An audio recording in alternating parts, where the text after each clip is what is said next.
قحط سالی کی لپیٹ میں نہ صرف انسان بلکہ چرند پرند سب اس کا شکار ہو گئے۔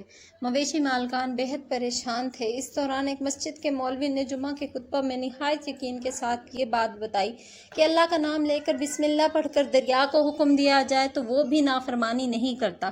خطبہ سننے والوں میں سے ایک چرواہا بھی موجود تھا۔ مولوی کی یہ بات اس کے دل میں اتر گئی، اس کا یقین کامل ہو گیا۔ وہ واپس آیا اور اپنی بکریوں کو لے کر سیدھا دریا پر پہنچا۔ اونچی آواز میں بسم اللہ پڑھ کر دریا کو حکم دیا کہ میں تیرے پار جانا چاہتا ہوں۔ یہ کہہ کر اس نے اپنی بکریوں کو لیا اور دریا پر چلتا ہوا دریا پار کر گیا۔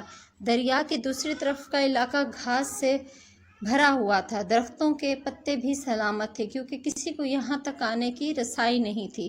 اس نے خوب اچھی طرح اپنی بکریوں کو سیر کروایا اور واپس لوٹ آیا۔ پھر یہ اس کا معمول بن گیا، وہ بکریاں پار چھوڑ کر واپس آ جاتا اور شام کو بکریاں واپس لے آتا ہے۔ ان بکریوں کا وزن دن دگنا ہو گیا۔ لوگ چونک گئے۔ اس سے پوچھا کہ وہ اپنی بکریوں کو کیا کھلاتا تھا۔ وہ سیدھا سادہ نوجوان تھا، اس نے جو بات تھی وہ بتا دی، بسم اللہ کی برکت بتا دی۔ یہ بات سب نے سنی مگر کسی نے اس چرواہے کی بات پر یقین نہیں کیا کیونکہ یہ بات ناقابل یقین تھی۔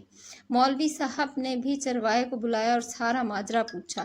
اس چرواہے نے مولوی صاحب کو ہی حوالہ بنایا کہ مولوی صاحب میں تو آپ کا شکر ادا کرنے والا تھا، آپ کے جمعے کے خطبے میں نے جو نسخہ سنا بسم اللہ کا اسی پر ہی عمل کر رہا ہوں۔ مولوی صاحب حیرت سے اس کے چہرے کو دیکھتے رہے۔ مولوی صاحب نے کہا، بھائی صاحب ایسی باتیں تو ہم جمعہ میں کرتے ہی ہیں، فقط اس کا مقصد لوگوں کا ایمان بنانا ہوتا ہے۔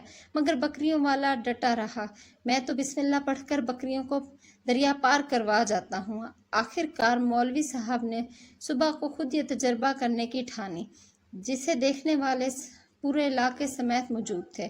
مجمع جاتا تھا، مولوی صاحب انکار بھی نہ کر سکے اور اللہ اکبر کا نعرہ لگا رہے تھے، مولوی صاحب کے حق میں تعریفیں کر رہے تھے۔ آخرکار مولوی صاحب نے اپنے ڈر کو دور کرنے کے لیے ایک رسہ منگوا لیا، پہلے ایک درخت کے ساتھ باندھا، پھر اپنی کمر کے ساتھ باندھا اور ڈرتے ڈرتے ڈھیلا ڈھالا بسم اللہ پڑھا اور دریا پر چلنا شروع ہو گئے۔